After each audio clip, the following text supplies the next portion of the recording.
Et on a fait dans l'église toutes sortes de modèles de réussite. Mais ils ont réussi avec quoi? Ils ont réussi comment? Peu importe, l'essentiel, ils ont réussi. Donc, des personnes avec rempli de Dieu même sont devenues des modèles dans l'église. On a fait nos portes, faire asseoir des personnes à la première place pour qu'ils nous servent de modèle. Et aujourd'hui, comme ils sont chefs d'entreprise, l'église est conduite aujourd'hui comme une entreprise. Mais le but de l'entreprise, ça veut faire du profit. Donc aujourd'hui, l'église, il y a des églises de profit. Ça veut dire que maman a pris le pas sur l'esprit de Dieu dans l'église. Maman, fais attirer mon cœur. Le Saint-Esprit, Jésus, fait attirer mon cœur. Ça veut dire que mon cœur qui est là est un chemin, est un champ de bataille. Le combattisme. Maintenant, pour me prendre là, maman est obligée de me séduire, de faire toutes sortes de choses pour que je vienne vers lui. Mais Jésus là, il ne parle pas beaucoup. Il ne parle pas. Il te regarde. Et le monde, c'est tellement bien développé qu'il y a toutes sortes de choses pour attirer. Et on a fait quoi? Et ce que maman a réussi à faire, c'est de prendre le modèle social de réussite et l'imposer dans l'église. Voilà la plus grande résultat. Au point où, si aujourd'hui tu n'as pas de grand placement dans ton salon, tu es frustré.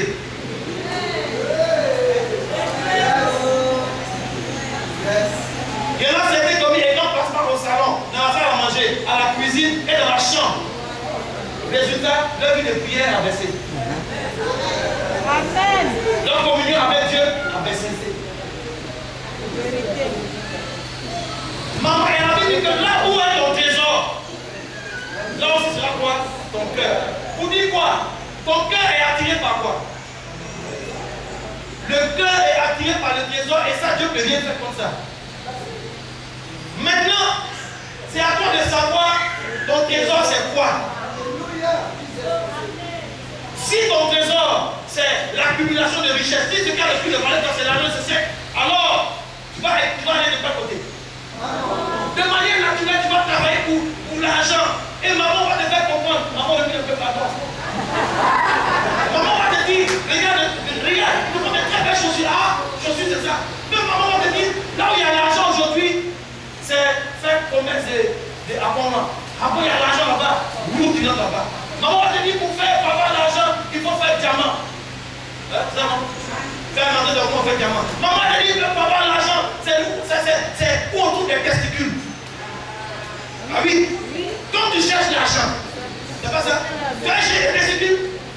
Maman va te dire que ce qui fait aujourd'hui, c'est quand il y a le cœur humain. Tu vas aller chercher, maman va te dire qu'il faut aller chercher l'or. Tu vas aller chercher l'or. Et on allait passer sur le humain, chaque agence de voyage. Là où il y a l'argent, et maintenant on nous enseigne maintenant dans nos églises, le public, on ne prêche plus Jésus de comment devenir riche. Et des gens sont spécialisés. Et dans les églises, effectivement, ceux qui sont riches sont là. Mais le même Jésus a dit que c'est la plus difficile pour un riche d'entrer au ciel, de prendre un chameau, de passer par les pas. le bout d'une aiguille. Comment je peux, frère, comment je peux encourager des gens à être riches et en même temps mettre leur salut en danger? Tu es devenu riche et puis ton salut est en danger. Ces gens s'est enrichi, mais la vie éternelle, il veut, mais il n'a pas. Comment je fais ça? Il veut la vie éternelle, mais se débarrasser de. Pourquoi il ne pouvait pas? Parce que c'était son trésor. Ce qui avait le plus de valeur à ses yeux. Quand l'argent devient ce qui a le plus de valeur à tes yeux, ton cœur est automatiquement poussé vers ce qui a plus de valeur à tes yeux. C'est pourquoi Dieu, pour cette loi de captivité, pour nous en délivrer, il veut que nous le regardions lui, comme celui qui a le plus de valeur à nos yeux. Alléluia. Comme si tu as Jésus, tu as eu tout ce que tu veux sur la terre. Pourquoi? Parce que même si je n'ai rien, lui, il est capable de me donner ce que maman veut me proposer. Et en venant vers lui, je suis garanti d'une chose. Mon cœur sera toujours attiré au ça, par mon trésor. Et si mon trésor c'est lui, Jésus, alors je peux l'aimer de toutes mes forces. Je peux l'aimer de tout mon cœur. Je peux le servir de tout mon cœur et non pas à moitié. Alléluia. Et aujourd'hui, maman est là. Maman ne vient pas dire je suis maman. Le diable ne vient pas dire c'est moi le diable avec le col, avec ma queue rouge. Non, il vient bien habillé, avec un discours de séduction pour réveiller la convoitise des uns et des autres. Pourquoi? Il sait que la chair est faible et la chair a ses convoitises. Et aujourd'hui, c'est comme les devants. Et les gens, apparemment, semblent avoir réussi, sans leur confort. Ils ne savent même plus qu'avec leur réussite, leur cœur c'est enflé plutôt. Et la seule chose qu'on ne peut pas guérir, c'est l'orgueil. Quand l'orgueil a fini de mûrir, d'avoir ses fruits en toi, c'est terminé. On t'a perdu. C'est pourquoi, à propos de l'orgueil, il y a deux versets qui sont clés. Il y a un passage dans les prophètes qui nous dit que l'orgueil fait quoi? L'orgueil précède la chute. La chute, là, c'est quoi? C'est la déchéance. Il y a un qui a chuté le premier. Donc la chute, tu as séparé éternellement de Dieu. La destruction. Et quand l'orgueil arrive, c'est le chemin de la chute qui a commencé. Et quand Dieu voit que tu prends le chemin pour aller chuter, qu'est-ce que Dieu fait? Le deuxième verset dit que Dieu fait quoi? Il résiste à quoi? Donc, va chuter. Et puis Dieu va chuter. Et puis Dieu résiste. Voici la position de Dieu avec les chrétiens. Or, qu'est-ce qui fait qu'un chrétien devient orgueilleux? Bon, qu'est-ce qui fait qu'un homme devient orgueilleux? La richesse. La Bible dit aux riches de ce siècle de ne pas être orgueilleux. Moi, je peux comprendre. Donc, c'est une tendance qui est naturelle qu'on ne peut pas maîtriser en tant que homme de Dieu. Je peux t'enseigner pour être riche, mais comment ne pas être orgueilleux? Je ne sais pas faire ça. Et même, il y a plein de pasteurs riches et en même temps orgueilleux. Et ça se voit dans la manière de rendre le ministère. Il faut une affiche, il y a un seul qui occupe l'affiche. En termes d'espace. Et là, un homme qui dit c'est donné. Lui seul 5 photos sur la même affiche. Il est comme ça, il est comme ça. Lui seul. Et quand le succès accompagne le ministère, le cœur est enflé, alors leurs deux prennent place. Non, on va les avertir. Oh, ils n'ont même pas réussi. Ils ont échoué. Il va dire quoi? On vient maintenant, on arrive. On arrive maintenant pour quoi? Merci. Accordons le Seigneur pour le moment. Et parce que le problème n'est pas la richesse en tant que telle. Mais le problème, c'est quoi ton trésor? Qu'est-ce qui a plus de valeur à tes yeux aujourd'hui? Il y a des gens que je connais qui ont de grands biens, mais qui sont restés modestes. Ça veut dire que pour le Seigneur, ils sont capables de donner sans calculer. Vous savez, c'est juste pour rendre le témoignage, mais pas pour me gonfler, pas pour m'enorgueillir. Il m'a arrivé de faire la plus grande offrande que j'ai pu faire à Dieu. J'ai vendu un bien que j'avais à 5 millions. Normalement, Dieu a combien là? Je vais bien. 500 000. C'est ça, non? Non, laisse-le, c'est comme j'ai pu apporter ma dîme. 500 000. Mais j'ai regardé le Seigneur, j'étais un taux. Mon Dieu avait besoin. J'ai été capable de ce moment précédent, 4 500 000 sont offerts à Dieu. Puis moi, je vais combattre les 500 000. C'est juste un témoignage. Je l'ai fait en pleurant, mais je l'ai fait avec foi. C'est à l'issue de cet acte que j'ai posé pour l'œuvre de Dieu que Dieu a permis que quelques mois après, on m'appelle, quelqu'un frère m'appelle pour m'offrir cet espace que nous sommes. Mais en pendant, j'ai vendu un véhicule de qualité de marque et je me suis retrouvé à pied. Au Carrefour, je prenais mon taxi, peu m'importe l'essentiel, le lieu de caravansé. C'est au Carrefour que quelqu'un m'a vu passer, il m'a offert encore une voiture. Et aujourd'hui, encore quelqu'un d'autre m'a offert encore une voiture 4x4, elle est là. Je dis et je répète, c'est pas ce que tu as qui détermine la richesse de ton Dieu. C'est ce que tu as déposé au ciel. Tu fais ta richesse. Tu as déposé quoi? Tu as déposé combien? Comment ça se passe?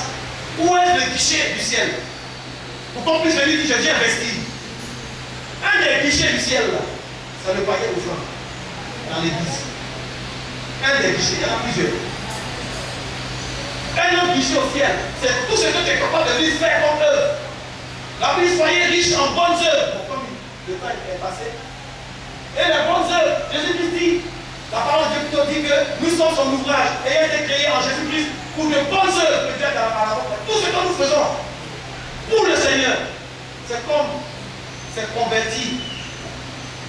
C'est comme tu viens avec des CFA et puis on convertit ça en sterling pour investir en Angleterre. Tu viens avec des CFA, on convertit en yen pour investir au Japon. Tu viens avec des bonnes œuvres, c'est converti en argent et c'est investi tout ça au ciel. Donc nous accumulons des ressources au ciel par nos offrandes, par nos dîmes, c'est vrai, mais par les œuvres que nous faisons.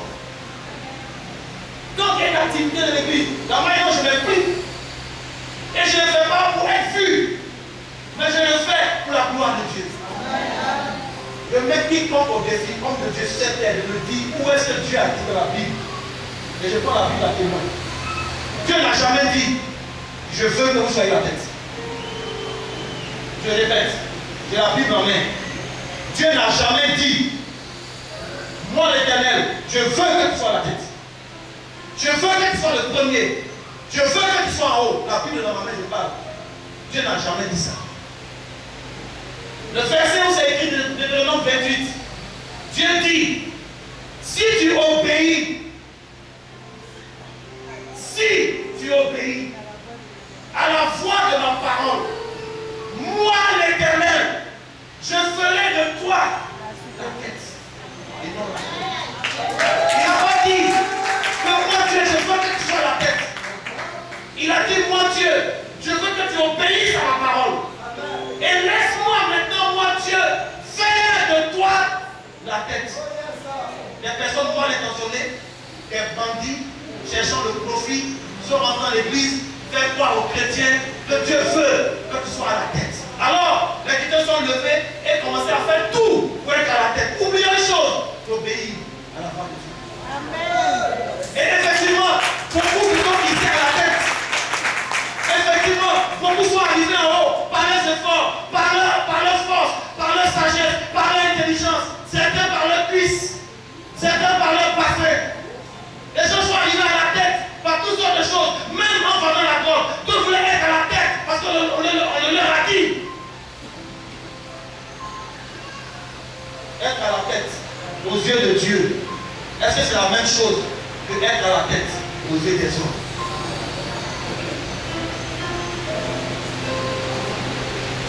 Et les gens, sans laisser Dieu les mettre à la tête, se sont donnés eux-mêmes de droit. Parce qu'on leur a enseigné du haut du public. On ne fait rien pour être le meilleur. Je ne cherche pas à être le meilleur prédicateur. Je ne cherche pas à avoir la meilleure église. Il y a des personnes qui ont dit ici, venez voir quand nous sommes l'église la plus bénie. Elles sont arrivées où? Comment? Et même les organisations chrétiennes qui prétendent récompenser les meilleurs pasteurs, les meilleurs prédicateurs. Comment tu peux savoir ça? Comment tu peux mesurer ça? Pour créer l'orgueil, la concurrence, la compétition, la méchanceté, la rivalité. Comment on fait ça en Christ? Les gens sont venus enseigner aux chrétiens, ne marche pas avec n'importe qui. Marche avec ceux qui ont réussi, et alors tu réussiras. Du coup, il y a des chrétiens qui ne marchent plus avec d'autres frères, alors que Jésus-Christ dit, aimez-vous les frères, les uns les autres. Ils ont donné un grand coup de pied dans l'évangile de Jésus. Et ça fait qu'aujourd'hui les chrétiens ne fréquentent plus d'autres chrétiens parce qu'ils ont le sentiment qu'ils sont les meilleurs chrétiens, ils sont dans la meilleure église. Foutaise, baliverne. Comment tu peux savoir que l'église que tu fréquentes est la meilleure? Sur la base de quoi? Sur la base de quelle organisation? Sur la base de quel moyen financier? Qui est le meilleur prédicateur? Qui vient ici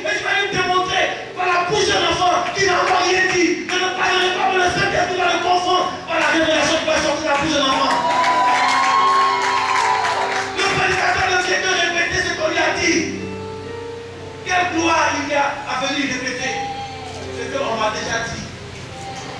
Quelle sagesse j'ai de venir simplement répéter ce qui m'a été dit.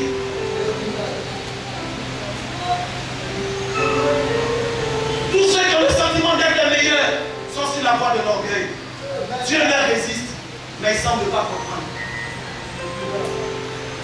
Et quand l'orgueil devient mûr, on ne peut plus s'en défaire. Il n'y a plus de possibilité de se repentir. Il y a une seule personne qui a été créée.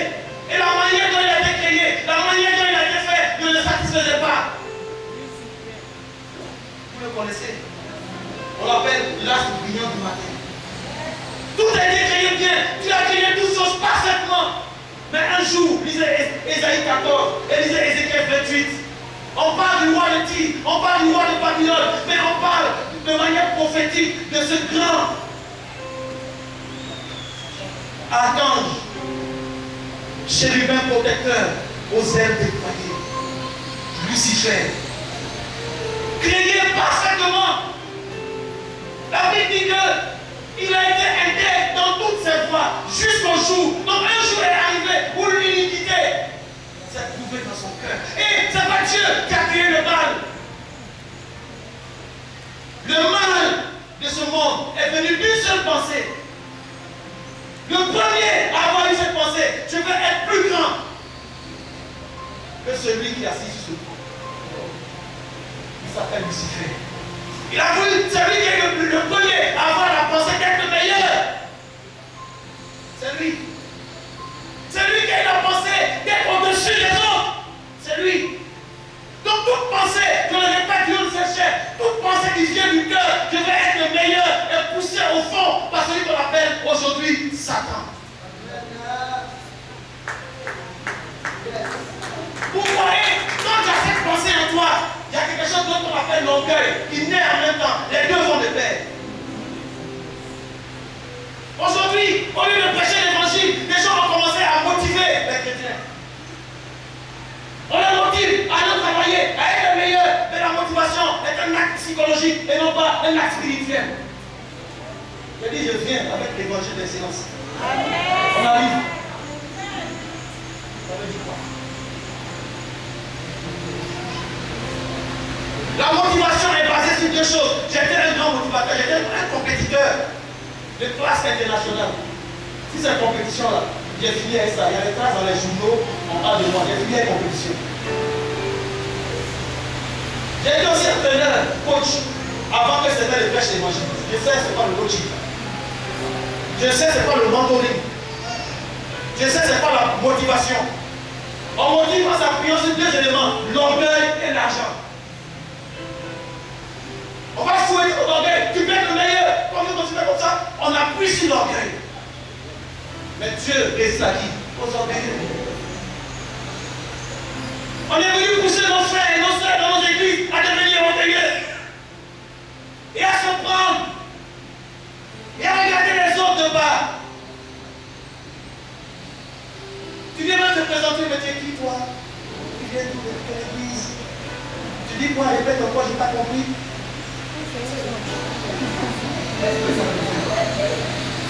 Je viens de l'église de Jésus. Je ne suis pas des 12 tribus, je suis de la 13e tribu, la tribu des moutons. C'est la tribu qui je suis. Je viens de la tribu des même père, là c'est moi. On vous a fait quoi? Réveille le lion qui est en toi, mais tu vas réveiller quel lion? Tu vas être lion ou bien tu vas être mouton?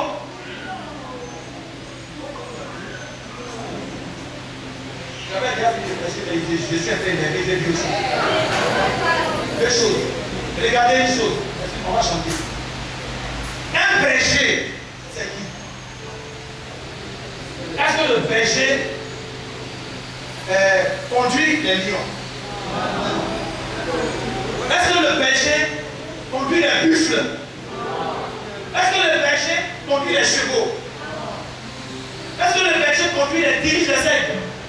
Je vais vous expliquer, tu veux être un aigle, tu vas avoir affaire au bon berger. Pourquoi? Quand l'aigle plane au-dessus de la bergerie, Le berger a un seul réflexe. Il va reprendre sa forme. Parce que quand le berger plane au-dessus, c'est un animal de proie. L'aigle, pardon, il parle, excusez-moi. Le berger aussi l'observe. Tous ceux qui ont un ministère d'aide pour planer, le bon berger vous observe comme ça. Tentez les bébés. Et vous planez, et vous voyez, il plane comme ça, sur la vie des bébés comme ça. Oh, ils vont tomber. Des gens vont tomber. Il y a des gens, on les a bébés, ils veulent être, on t'apprend à être un lion, à rugir comme un lion. Mais le berger, quand il voit le lion, il fait quoi? Il prend son bâton. Il dit, David a dit, de la bouche du lion, j'ai fait quoi? J'ai arraché la brebis. Effectivement, des ministères de lions détruisent la vie des brebis. Le lion vient pour dominer, non pas pour être un modèle au milieu des brebis. Où vous allez dire, on va mettre à la main de Jésus un lion et puis des brebis. Quel ministère de lions tu as? Les gens veulent être des chevaux ou bien des dragons. Sur le trône de l'Apocalypse, il y a un trône, un seul trône. La Bible dit, qui est assis sur le trône là? Il avait quel aspect? Il avait l'aspect d'un agneau. Un agneau assis sur sa main, celui qui vient pour gouverner, il vient pas avec le caractère du lion. Où tout le monde se prosterne devant lui, non. Il vient avec le caractère de quoi? De l'agneau. Les gens, on leur apprend déjà à rentrer dans leur règne. Le lion, la tribu de Judas, l'agneau de Dieu immolé, comme le n'est pas encore en train de régner, toi tu règnes déjà. Avec qui tu règnes aujourd'hui? Quand on sait qu'il y a un Dieu de ce ciel qui est en train de régner, on peut que les gens règnent avec qui? L'année ton règne, tu régneras point, mais tu serviras Dieu. Tu ne seras pas la tête, mais tu feras tout pour que Dieu soit glorifié. Tout ce que je fais au travail, à la maison, dans ma famille, tout ce que je fais tout. Comme la Bible me dit, pour la gloire de Dieu. Que je sois le premier n'est pas un objectif pour moi. Je fais ce que je sais faire, j'essaie de le faire bien. Si le Seigneur approuve, que son nom soit béni. Même s'il y a 50 personnes, peu importe. J'essaie de faire communication. Il y a école pour ça. Dieu va envoyer la personne qui fait en son temps. On va faire ce qu'il faut faire. Mais l'essentiel est que vous pouvez comprendre aujourd'hui que le jeune homme riche, ce qui a été son problème, c'était quoi? L'accomplissement de la volonté de Dieu. Précisément pour lui. Il a su, il a connu cette volonté. Femme, il n'a pas pu. Oh, Jésus a dit dans Jean 4, quand ses disciples sont venus lui apporter à manger, qu'est-ce que Jésus a dit? Il a dit, il y a une nourriture. Je termine par là. Non, non. Il y a une nourriture que je dois manger. Non, non. Et la nourriture, et ma nourriture, il n'est pas de ce monde, c'est quoi? Ma nourriture, elle fait quoi? Ma nourriture est de faire la volonté de celui qui m'a envoyé. Or, faire la volonté de Dieu, c'est quoi? Selon Jésus, c'est quoi? C'est aussi une nourriture. La nourriture est servie à table. Ça veut dire qu'à la table du Seigneur, Dieu s'assoit qui? Ceux qui ont appris à faire sa volonté. C'est que Jésus, ça touche ce jeune homme. Jésus a tellement aimé que Jésus l'invite à lui sa table. Et il a montré qu'il est incapable de s'asseoir où ça? À la table du Seigneur. Veux-tu t'asseoir à la table du Seigneur? Elle est réservée aux hommes d'excellence. On ne paye pas 250 000 pour s'asseoir à côté de Jésus. Ou 300 000 pour être proche, ou 4 millions, 10 millions, non. Tu fais seulement ce que tu demandes de faire. Vous savez pourquoi c'est difficile? En termes de nourriture, quand on va dans un restaurant, ça cause de quoi? La qualité de la nourriture. Et quand on va manger, au moins on se réserve le droit de faire quoi? De choisir le plat qu'on veut manger selon notre appétit. Mais la table, le Seigneur nous invite. C'est la seule table, le seul restaurant où quand on t'est invité, tu ne commandes pas ta nourriture. Tu ne viens pas pour dire, voici ce que je veux manger. Après ça, je vais dans ce restaurant. Je veux manger chinois, je veux manger italien, je veux manger africain, je veux manger européen. C'est le seul restaurant sur la terre où quand tu viens à ce restaurant, tu ne manges pas ce que tu veux. Tu viens t'asseoir, tu ne sais pas ce que tu vas manger et puis tu es content déjà. Pourquoi tu es content? Il me tarde. Oh, j'aime cette table. Pourquoi? Tu as mangé quoi aujourd'hui? Je ne sais pas ce que j'ai mangé, mais ça mangeait déjà. Alléluia. Je l'ai dit tout à l'heure. Démissionne.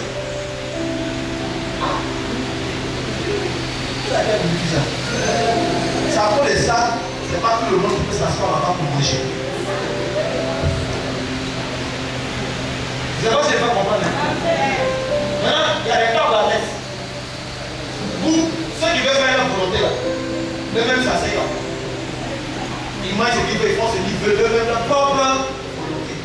Mais la table d'excellence, la table des parfaits, elle est réservée uniquement à ceux et celles qui ont accepté de payer le prix pour s'asseoir sans connaître le menu.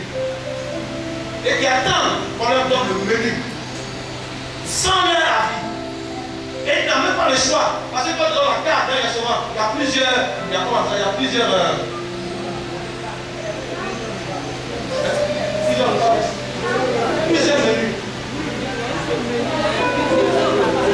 Il y a plusieurs choix. Plusieurs choix.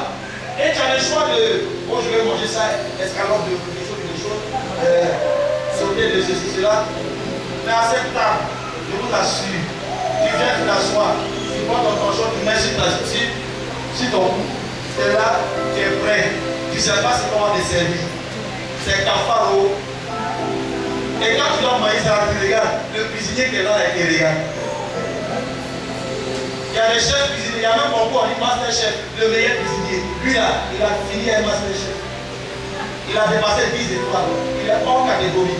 Lui-même, il est là, il a fini les faits. Et toi, tu regardes là. Tu les regardes. Et tu as une bonne appétit. Et puis tu dois manger pas en faisant la grimace. Parce que ça te disqualifie. Je l'ai dit à mal préparé. Donc Jésus est sur la croix. L'homme qui a échoué aux yeux des hommes, qui n'a rien fait. Tout le monde se moque de lui. Regardez, le voilà, pendu là-bas. Mais sur la croix, lui-même il sourit. Il a dit que j'ai bu cette coupe là où ça. Jusqu'à j'ai tout bu.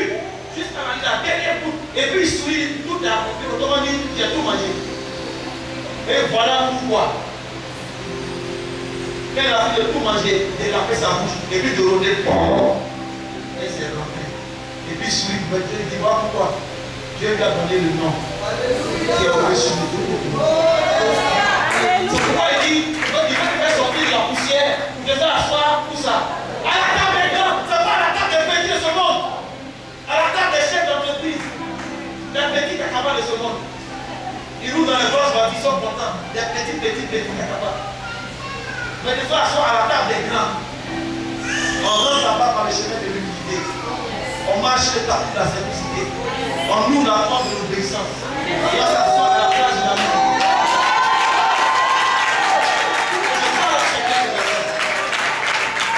Si tu mérites la santé, sors. Parce que le résultat sera l'orgueil.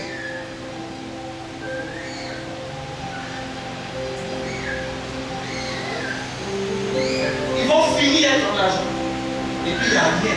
Tu n'auras rien investi pour le ciel. Et ton cœur sera enflé.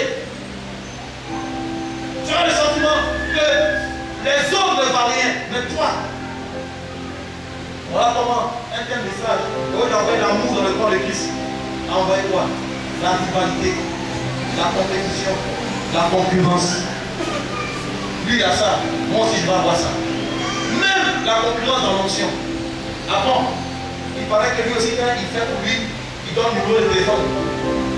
Donc j'ai inventé aussi dans le passage, Seigneur, donne-moi le numéro de téléphone. Si tu as dit le numéro de téléphone, la personne est ça fait quoi? Ah, il connaît mon numéro de téléphone. Ça que j'ai dit avant d'accord, je vais essayer. Ça fait quoi? Et non, il a réussi, il voyage beaucoup. Mais encore un degré, il peut dire que tu as voyagé. Tu es parti à Dubaï, tu es venu, tu es parti, ça fait quoi?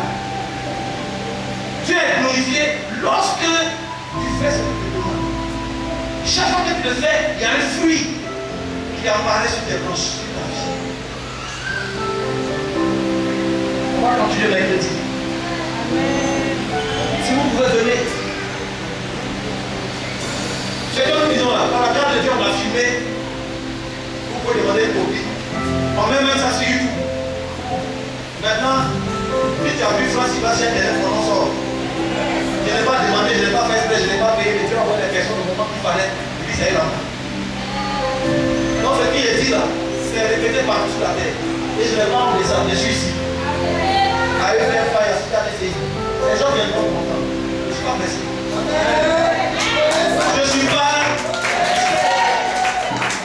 Quelqu'un a dit, doucement, doucement, je suis pressé. Moi, je ne suis pas pressé. Les gens viendront. Parce que ce que tu entendras, tu le diras, avec conviction, avec des éléments. Et tu vas voir comment, quand tu cherches à faire ce que tu peux faire tout pour le Seigneur, pour la gloire de Dieu, sans chercher à être la tête, tu comprendras que servir les autres devient facile. Parce que tu ne veux pas être. Mais quand tu es la tête, et que tu cherches à être la tête, quand tu demandes de te mettre au service des autres, ça devient difficile. Tu ne peux pas t'abaisser. Mais lorsque tu as appris à servir les autres, à t'abaisser d'abord, alors, être la tête est bien pour Dieu ne veut pas mettre sur le trône des lions ou des aigles, des chevaux, des dragons. Dieu veut mettre sur son trône, selon Apocalypse, des moutons. Il sait que le mouton là, quand lui-même se regarde sur le trône là, il ne mérite pas cette place. Et quand le mouton descend du trône là, il devient lourd. Il est humble. Il est sur le trône, il est le roi, le mouton. Vous n'avez pas vu son mouton? Il s'appelle Jésus-Christ. Jean-Baptiste a dit, voici le mouton de Dieu. Il est descendu de son trône, qu'est-ce qu'il a fait? Il dit que lui qui est le Seigneur, il est venu faire quoi? Laver les pieds de ses disciples. Voici le mouton qui règne sur le trône. Capable de dire à la serpente, laisse, c'est pas garder de mon pied. On fait comme ça. La serpente dit, t'as dit, non, il faut laisser. T'as dit, j'ai compris. Le mouton ne vient pas dire, oh, j'avais ça, allez, pas ça. Allez, va-t'en, fais préparation dans ma maison. Un mouton ne se comporte pas comme ça, c'est un lion qui fait ça. On sait que je t'avais oublié, je n'ai pas oublié. Que Dieu te bénisse. Bonsoir, es-tu un lion? Veux-tu être un lion? Abandonne cette idée. Deviens un agneau. Avant l'élévation de Christ, il a d'abord été comment? Abaissé. D'abord été comment? Cloué, insulté, dépouillé, on l'a chiffré, craché sur lui. Laisse les gens faire tout ça. Mais les mêmes là, il dit toujours, c'est que tu as tapé la croix. Je prophétise sur ta vie ce matin au nom de Jésus-Christ de Nazareth. Que pendant que tu es en train de chercher tout simplement à te mettre au service des autres, les gens se mettent en peine. Tellement ta position est élevée au Dieu de Dieu. Il faut leur prendre du temps, tellement c'est lourd. Et puis, tout ça va se contraindre, ils vont faire des efforts pour te mettre à la tête. Et quand tu as maintenant positionné, ils sont en train de se moquer de toi, mais en temps ils vont avoir du portfolio. Pourquoi? Parce qu'il leur faut lever la tête. Vous pouvez regarder des hommes. C'est pas là haut. Je ne sais pas prêcher. Je viens répéter ce qu'on m'a dit. Donc ce que j'ai dit là, c'est ce qu'on m'a dit, je répète. Ça passe par le même canal. Ça transite par les sentiments, les émotions. Mais j'ai fait tout l'effort pour dire ce qui est plus proche des Écritures. Je ferai cet effort et je sais que vous allez m'aider. Parce que beaucoup ici prient pour moi. Que Dieu vous bénisse. Comme on dit, je vais parler, laisse-moi écouter.